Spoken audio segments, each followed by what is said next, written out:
ഏതൊരു കോൺഗ്രസിന്റെ നേതാവ് ഘോരഘോരം പ്രസംഗിക്കുകയാണ്. എന്താ പ്രസംഗിക്കുന്നത്? 10 മാസം കഴിയുമ്പോഴേക്ക് കേരളത്തിൽ UDF വരിക, അപ്പൊ കാണിച്ചു കൊടുക്കാം. എന്ത് മണ്ണാങ്കട്ടിയായി പറയുന്നത്? ആരെയെങ്കിലും പേടിപ്പിക്കാനാണെങ്കിൽ അത് മനസ്സിൽ വെച്ചാൽ മതി. തിരുവനന്തപുരത്ത് DCC പ്രസിഡന്റ് പാലോട് രവി വേറൊരു കോൺഗ്രസുകാരനോട് സ്വകാര്യം പറഞ്ഞതല്ലേ ഇപ്പോ നാട് മുഴുവൻ പ്രചരിക്കുന്നത് അല്ലേ? തലകുത്തി പറഞ്ഞാലും ഇടതുപക്ഷത്തെ തോൽപ്പിക്കാനാവില്ല. നിയമസഭാ തെരഞ്ഞെടുപ്പ് കൂടി കഴിയുന്നതോടെ ഈ തദ്ദേശ തെരഞ്ഞെടുപ്പ് 4 മാസങ്ങൾക്കിടയിൽ നടക്കും. അതിനെ തുടർന്ന് 4 മാസങ്ങൾക്കിടയിൽ നിയമസഭാ തെരഞ്ഞെടുപ്പ് നടക്കും. അത് കഴിഞ്ഞാൽ കേരളത്തിലെ കോൺഗ്രസിന്റെ സ്കൂളും പൂട്ടും സ്ലൈറ്റും പൊളിഞ്ഞു. ഇതല്ലേ പാലോട് രവി പറഞ്ഞത്? അല്ലേ?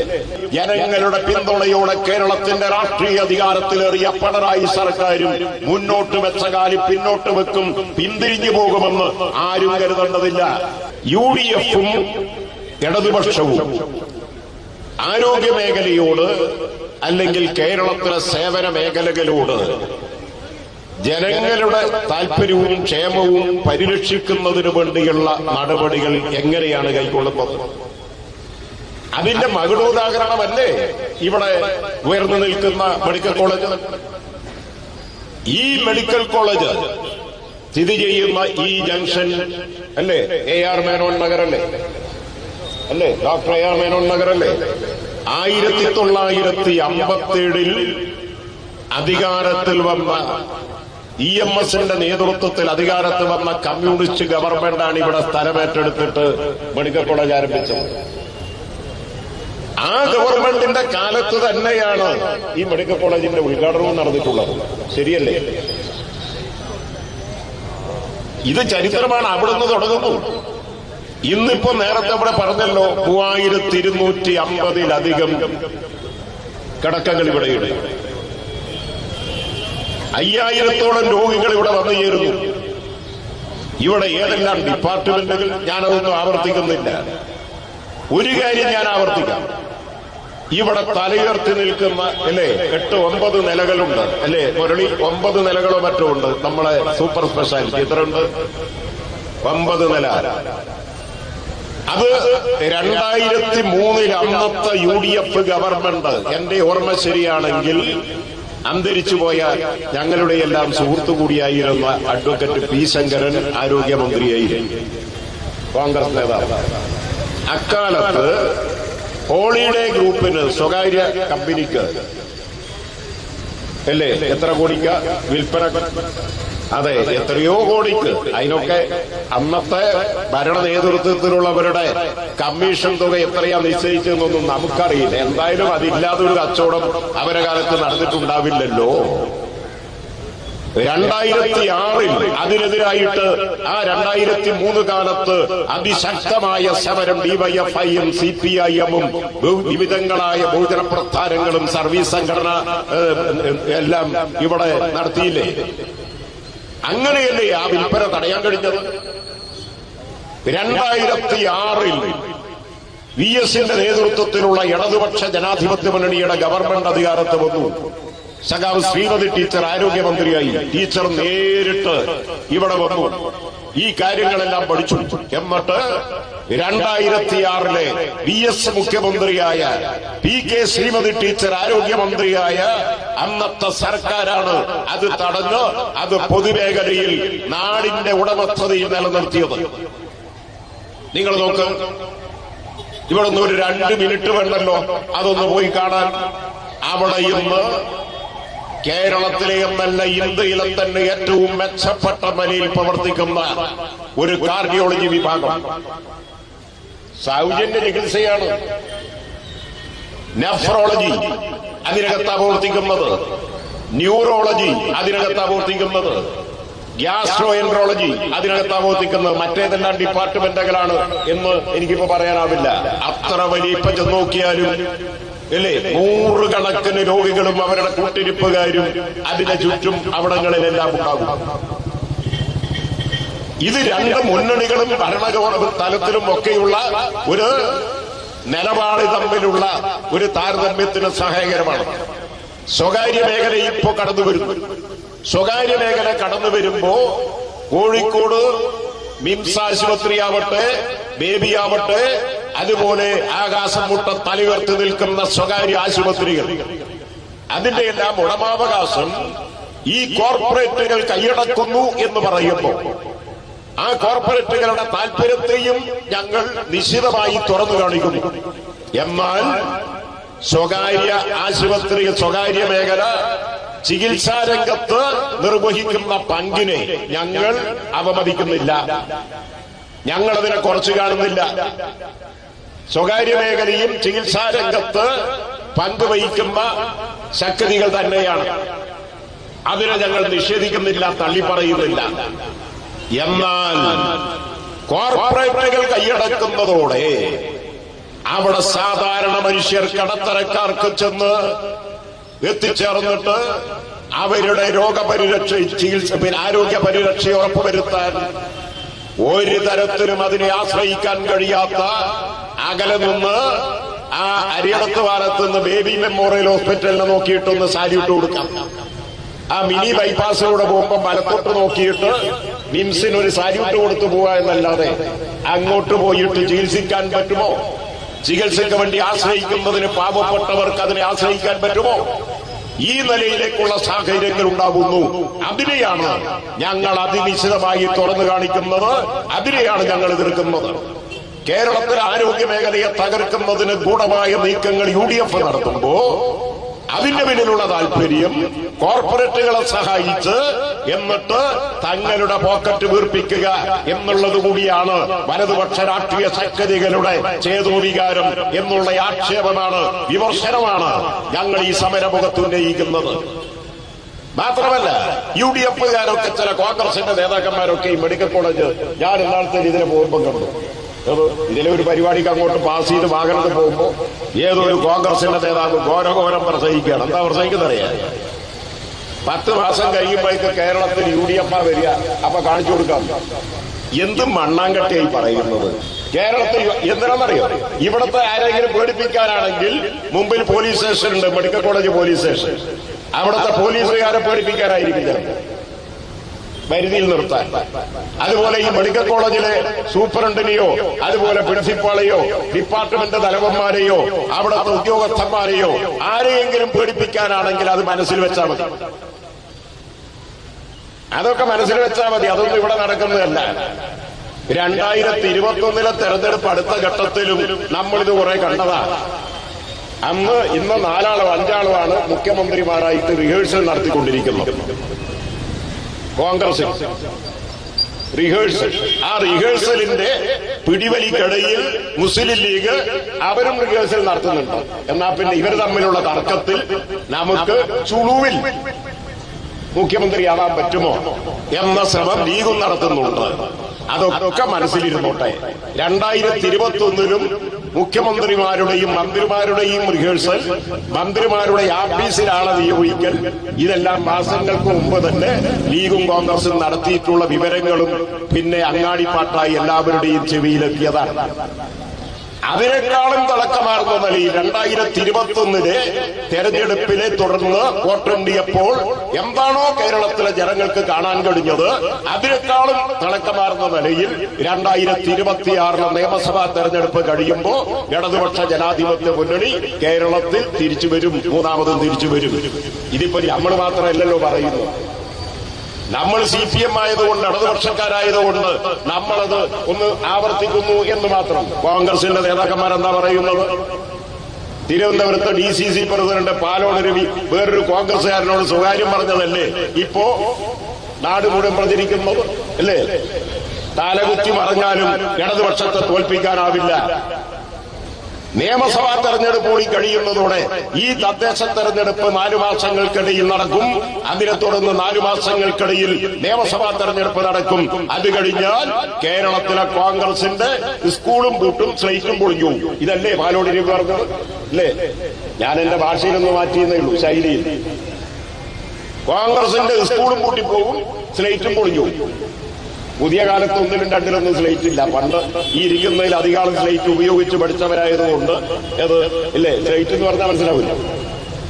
അത് പൊളിഞ്ഞു. പിന്നെ ഒരു ചട്ട മാത്രം ഉണ്ടാവും. ഇത് ഒരു മരത്തിന്റെ ചട്ട, അതും പിടിച്ചിട്ട് ഇങ്ങനെ നിൽക്കേണ്ടി വരും കേരള രാഷ്ട്രീയത്തിൽ കണ്ണീരൊലിപ്പിച്ചിട്ട്. അവശേഷിക്കുന്ന കോൺഗ്രസുകാർ. അതാണ് ഇവിടെ വരാൻ പോകുന്നത്. എന്താ ഇങ്ങനെ പറയുന്നറിയാമോ? കേരളത്തിലെ ഇടതുപക്ഷ ജനാധിപത്യ മുന്നണിയുടെ ഗവൺമെന്റ് ജനങ്ങളുടെ ക്ഷേമം, അത് ഇടതുപക്ഷക്കാരെന്നോ വലതുപക്ഷക്കാരെന്നോ വേറെ BJP-ക്കാരെന്നോ വേറെ ആരെങ്കിലും എന്നോ നോക്കിയിട്ടല്ല, മൊത്തം ജനങ്ങളെ ഒരേ കണ്ടുകൊണ്ട് കണ്ട് എല്ലാവരുടെയും ക്ഷേമം ഉറപ്പാക്കാനുള്ള നടപടികളാണ് പരിമിതികൾ എന്തെല്ലാം ഉണ്ടായാലും ചെയ്യുന്നത്. നാടിന്റെ സർവ്വതോന്മുഖമായ വികസനം അത് ഉറപ്പുവരുത്താനുള്ള ഇച്ഛാശക്തിയോടെയുള്ള ഇടപെടൽ കേരളത്തിലെ ഗവൺമെന്റ് നടത്തുന്നു. അത് ജനങ്ങളുടെ മനസ്സിൽ ആഴത്തിൽ വേരോട്ടമുണ്ടാക്കുന്നുണ്ട്, ഇടതുപക്ഷത്തിന് സ്വാധീനമുറപ്പിക്കുന്നതിനിടെ വരുത്തിയിട്ടുണ്ട്. അന്നേരത്താണ് മറ്റവും പറയുന്നത്, ചില പത്രങ്ങൾ പറയുന്നത് കണ്ടോ, നിലമ്പൂരിൽ ഇടതുപക്ഷം തോറ്റില്ലേ? ഇടതുപക്ഷത്തിന്റെ ഒരു ആധിപത്യമുള്ള കുത്തക സീറ്റ് അല്ല നിലമ്പൂർ മണ്ഡലം. 1965 നിലമ്പൂർ അസംബ്ലി മണ്ഡലം രൂപം കൊള്ളുന്നത്. അതുവരെ മഞ്ചേരി നിയമസഭാ മണ്ഡലത്തിന്റെ ഭാഗമായിരുന്നു നിലമ്പൂർ അസംബ്ലി മണ്ഡലം. 1965 തെരഞ്ഞെടുപ്പിലും 67 തെരഞ്ഞെടുപ്പിലും ആ രണ്ട് തെരഞ്ഞെടുപ്പിൽ മാത്രമാണ് CPIM അരിവാൾ ചുറ്റിക നക്ഷത്രം അടയാളത്തിൽ ഔദ്യോഗിക ചിഹ്നത്തിൽ നിലമ്പൂരിൽ ജയിച്ചത്. 65 കുഞ്ഞാലി ജയിലിൽ കിടന്ന് നിലമ്പൂരിൽ മത്സരിച്ച് ജയിക്കുമ്പോ ആ നിലമ്പൂർ തെരഞ്ഞെടുപ്പ് മാത്രമല്ല, കേരളത്തിലെ നിയമസഭാ തെരഞ്ഞെടുപ്പിൽ അന്ന് ഇന്ത്യ യൂണിയൻ മുസ്ലിം ലീഗുമായി നീക്കുപോക്ക് ധാരണയുണ്ടാക്കിയിട്ടാണ് CPM മത്സരിച്ചത്. ലീഗിന്റെ പിന്തുണയോടുകൂടിയാണ് കുഞ്ഞാലി അന്ന് 65 ജയിച്ചത്. ജയിലായിരുന്നു, നിയമസഭ ചേർന്നില്ല, പിരിച്ചുവിട്ടു.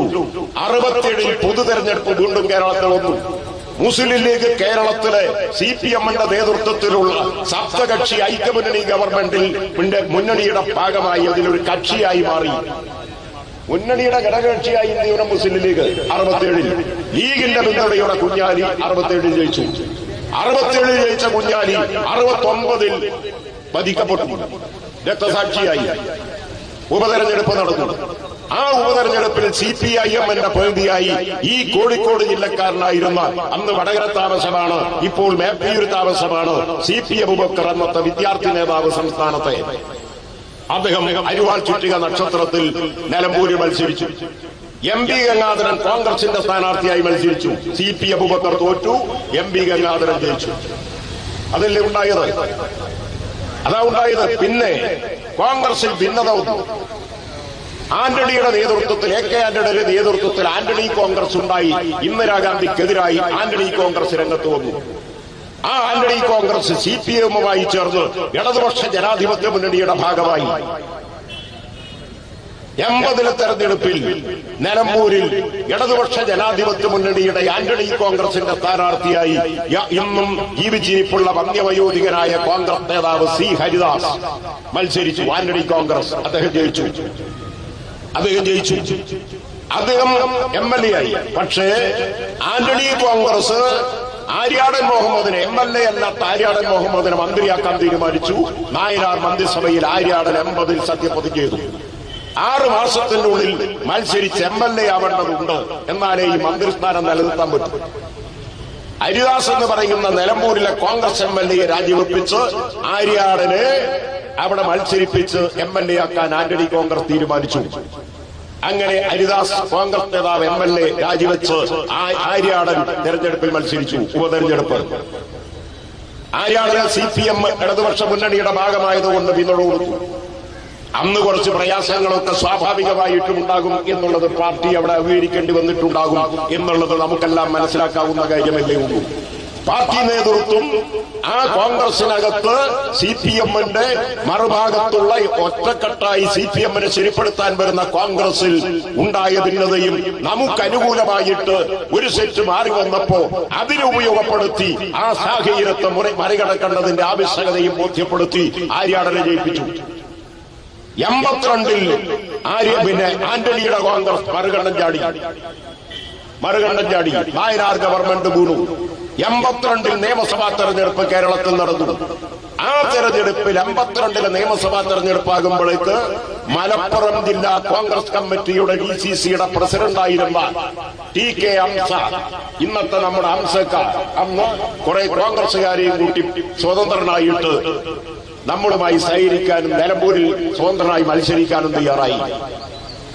അങ്ങനെ നമ്മുടെ സ്വതന്ത്ര സ്ഥാനാർത്ഥിയായി ടി.കെ. അംസാൻ 82-ൽ നിയമസഭയിലേക്ക് ജയിച്ചു. 87 വരെ അദ്ദേഹം MLA ആയി. 87 മുതൽ 35 കൊല്ലക്കാലം ആര്യാടൻ മുഹമ്മദാണ് അവിടെ MLA-യും മന്ത്രിയുമെല്ലാമായി ജയിച്ചു പോയത്. പിന്നെ നാം ജയിക്കുന്നത് 2016-ലാണ്. കോൺഗ്രസ് നേതാവ് പിന്നെ DIC നേതാവൊക്കെ ആയിട്ടുള്ള അൻവർ സ്വതന്ത്രനായി മത്സരിക്കാൻ തയ്യാറായി, നമ്മളുമായി സഹകരിക്കാൻ തയ്യാറായി. ആ തെരഞ്ഞെടുപ്പിൽ 2016-ൽ അൻവർ ജയിച്ചു, സ്വതന്ത്രനായി, നമ്മുടെ സ്വതന്ത്രൻ. 2021-ലും അൻവർ ജയിച്ചു. 21-ൽ 99 സീറ്റ് ഇടതുപക്ഷത്തിന് കേരളത്തിൽ ലഭ്യമായി. തിളക്കമാർന്ന നിലയിൽ രണ്ടാമതും തുടർ ഭരണത്തിൽ നാം എത്തി. ആ തെരഞ്ഞെടുപ്പിൽ അൻവർ നിലമ്പൂർ മണ്ഡലത്തിൽ ജയിക്കുമ്പോൾ അൻവറിന്റെ ഭൂരിപക്ഷം 2700. ഇന്നിപ്പോ ഉപതെരഞ്ഞെടുപ്പിൽ കോൺഗ്രസിന്റെ ആര്യാടൻ ഷൗക്കത്ത് ജയിക്കുമ്പോ ആര്യാടൻ ഷൗക്കത്തിന് 2021-ൽ അവിടെ അൻവറിനോട് തോറ്റ കോൺഗ്രസ് സ്ഥാനാർത്ഥിക്ക് കിട്ടിയതിനേക്കാളും 1470 വോട്ട് കുറവാണ്. ഇതാണ് കണക്ക്. തോറ്റ അന്നത്തെ പ്രകാശ് എന്ന് പറയുന്ന കോൺഗ്രസ് നേതാവിന് കിട്ടിയതിനേക്കാളും 1470 വോട്ട് കുറവ്. 1470 കുറവാണ് കിട്ടിയത് എന്നുള്ളത് മാത്രമല്ല, അങ്ങനെ കുറയുമ്പോഴും ആരെല്ലാം ഉണ്ട് UDF-ന്റെ കൂടെ? ജമാഅത്തെ ഇസ്ലാമി, മതരാഷ്ട്രവാദികൾ. അവര് 10,000 വോട്ടെന്നൊക്കെ പറയും. പോട്ടെ, ഒരു 3000 വോട്ട് ജമാഅത്തിന് കൂട്ടാമോ? 2021-ലെ നിയമസഭാ തെരഞ്ഞെടുപ്പിൽ SDPI അവിടെ മത്സരിച്ചിട്ടുണ്ട്, ഇപ്പോഴും മത്സരിച്ചിട്ടുണ്ട്. 2021-ൽ നിലമ്പൂരിൽ SDPI മത്സരിക്കുമ്പോ അവർക്ക് കിട്ടിയത് 4578 വോട്ട്. ഇപ്പോഴോ 8000 ചില്ലാനം വോട്ട്, 4478. ഇപ്പോ 2000 ചില്ലാനം, 2075 കൃത്യമായി പറഞ്ഞാൽ. BJPക്ക് അന്ന് 15,520 വോട്ട് കിട്ടി. ഇപ്പോഴോ 8,000 വോട്ട്. BJPയുടെ സ്ഥാനാർത്ഥി തന്നെ പറഞ്ഞു, വോട്ട് എണ്ണുന്നതിന്റെ തലേ ദിവസം ഇക്കഴിഞ്ഞ ഉപതെരഞ്ഞെടുപ്പിൽ എന്താ പറഞ്ഞത്? ഞങ്ങളുടെ ആളുകളെല്ലാം ഇടതുപക്ഷം ജയിക്കാൻ പാടില്ല എന്ന നിർബന്ധമുള്ളത് കൊണ്ട് ആര്യാടൻ ഷൗക്കത്തിന് UDF-ന് വോട്ട് ചെയ്തിട്ടുണ്ട്. കണ്ടോ? കഴിഞ്ഞ തെരഞ്ഞെടുപ്പിൽ കിട്ടിയതിനേക്കാളും 4000 വോട്ട് അപ്പുറം ചെയ്തു കൊടുത്തു. SDPയുടെ 2000 ചെയ്തു കൊടുത്തു.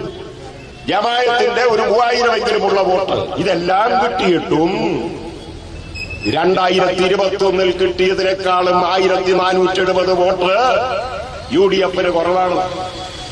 ഇതാണ് നിലമ്പൂരെ കണക്ക്. ഇതാ കണക്ക്. ഇടതുപക്ഷത്തിനെതിരായിട്ട് കേരളത്തിലെ ജനങ്ങളുടെ മനോഭാവം മാറുകയാണോ? UDF-ന് അനുകൂലമായിട്ട് കേരളത്തിലെ ജനങ്ങളുടെ മനോഭാവം രൂപപ്പെടുകയാണോ? ഒരിക്കലുമല്ല. ഒരു കാര്യം കൂടി 2026-ൽ ഞങ്ങൾ വരുമെന്ന് പറയുന്നവരോട് പറയാം, 98 MLA-മാരിന്നുണ്ട് കേരളത്തിൽ. അതിലൊരു 10-50 MLA-മാർ ജയിച്ചു വന്നിട്ടുള്ളത് 25,000-ത്തിലധികം വോട്ടിന്റെ ഭൂരിപക്ഷത്തിലാണ്. CPM-ന്റെയും ഇടതുപക്ഷത്തിന്റെയും ചില്ലറ കളിയല്ല. മനസ്സിലായോ? എങ്ങനെ വന്നാലും ഇടതുപക്ഷത്തെ പിറകോട്ടടിപ്പിക്കാനാവില്ല. ഇതാണ് വസ്തുത. പിന്നെ ഇങ്ങനെ പറഞ്ഞുകൊണ്ടിരിക്കുന്നതിന് ഉദ്യോഗസ്ഥന്മാരെ ഭീഷണിപ്പെടുത്താനും മറ്റതിലാണ്. അവരുടെ ഈ ആക്രോശങ്ങൾ കേട്ട് ഇടതുപക്ഷ ജനാധിപത്യ മുന്നണിക്ക് തുടർഭരണമുണ്ടാവില്ല എന്ന് കരുതിയിട്ട് ഇടതുപക്ഷ ജനാധിപത്യ മുന്നണി ഗവൺമെന്റിന്റെ ന്യായമായ ജനക്ഷേമ പദ്ധതികളെ അട്ടിമറിക്കാനോ അത് നടപ്പിലാക്കുന്നതിനോട് വിമുഖത കാണിക്കാനോ ഒരു ഡോക്ടറും തയ്യാറാവേണ്ടതില്ല, ഒരു പോലീസ് ഉദ്യോഗസ്ഥന്മാരും തയ്യാറാവേണ്ടതില്ല, ഒരു ഉദ്യോഗസ്ഥന്മാരും അത്തരം മനോഭാവം വെച്ച് പുലർത്തേണ്ടതില്ല. ഇടതുപക്ഷ ജനാധിപത്യ മുന്നണി തിളക്കമാർന്ന നിലയിൽ മൂന്നാമതും കേരളത്തിന്റെ രാഷ്ട്രീയ അധികാരത്തിലേക്ക് ആവേശത്തോടെ കടന്നുവരും എന്നുള്ളത് പരമമായ യാഥാർത്ഥ്യമാണ്. ആ യാഥാർത്ഥ്യം കണ്ടുകൊണ്ട് മാത്രമേ, അത് മനസ്സിലാക്കിക്കൊണ്ട് മാത്രമേ ആരും ഇടപെടേണ്ടതുള്ളൂ. ജനങ്ങളാണ് പ്രബലമായ ശക്തി. നാടിന്റെ ഗതി നിർണയിക്കാനുള്ള പ്രബലമായ ശക്തി ജനങ്ങളാണ്. ആ ജനങ്ങളുടെ ഇച്ഛാശക്തിയെയും നിശ്ചയദാർഢ്യത്തെയും അവരുടെ മനോഭാവത്തെയും ഉറച്ച തീരുമാനത്തെയും അട്ടിമറിക്കാൻ ഒരു പൊന്നുപോലും കേരളത്തിൽ കഴിയില്ല. ഞാനതിന്റെ മറ്റു വിശദാംശങ്ങളിലേക്കൊന്നും പോകുന്നില്ല. അതുകൊണ്ട് കേരളത്തിലെ ആരോഗ്യരംഗം ഇന്ന് ഏറ്റവുമേറെ മെച്ചപ്പെട്ട് നല്ല നിലയിലേക്ക് മാറിയിരിക്കുന്നു, വളർന്നിരിക്കുന്നു. ഇത് പരിരക്ഷിച്ചു നിർത്താനാവണം. ഇതിൽ ഏതെല്ലാം തലത്തിലേക്ക് ഇനിയും ഉയരങ്ങളിലേക്ക് അതിപൂർവമായ നേട്ടങ്ങൾ ആർജിക്കാൻ കഴിയുന്ന തലങ്ങളിലേക്ക് നമുക്ക് കൈപിടിച്ചുയർത്താനാകും എന്നാണ് നാം പരിശ്രമിക്കുന്നത്. അവിടെ ഒരു വിട്ടുവീഴ്ചയുമില്ല. ഏതെല്ലാം വിധത്തിലുള്ള ആക്ഷേപങ്ങളും അതുപോലെ കുപ്രചരണങ്ങളും നടന്നാലും ഈ പാതയിൽ ഇടതുപക്ഷ ജനാധിപത്യ മുന്നണിയും ജനങ്ങളുടെ പിന്തുണയോടെ കേരളത്തിന്റെ രാഷ്ട്രീയ അധികാരത്തിലേറിയ പിണറായി സർക്കാരും മുന്നോട്ട് വെച്ച കാലം പിന്നോട്ട് വെക്കും, പിന്തിരിഞ്ഞു പോകുമെന്ന് ആരും കരുതേണ്ടതില്ല. ഈ നാടിനു വേണ്ടി ഇച്ഛാശക്തിയോടെ ഈ കാര്യങ്ങളെല്ലാം ആത്മാർത്ഥതയോടെ സത്യസന്ധതയോടെ നിറവേറ്റി ജനങ്ങളുടെ പിന്തുണയോടുകൂടി ഞങ്ങൾ മുന്നോട്ട് പോകും. അതിന് എല്ലാവരുടെയും പിന്തുണയും സഹായ സഹകരണങ്ങളും ഉണ്ടാവണമെന്ന് ആവർത്തിച്ച് അഭ്യർത്ഥിച്ചുകൊണ്ട് ഞാൻ എന്റെ വാക്കുകൾ ചുരുക്കുന്നു. അഭിവാദനം.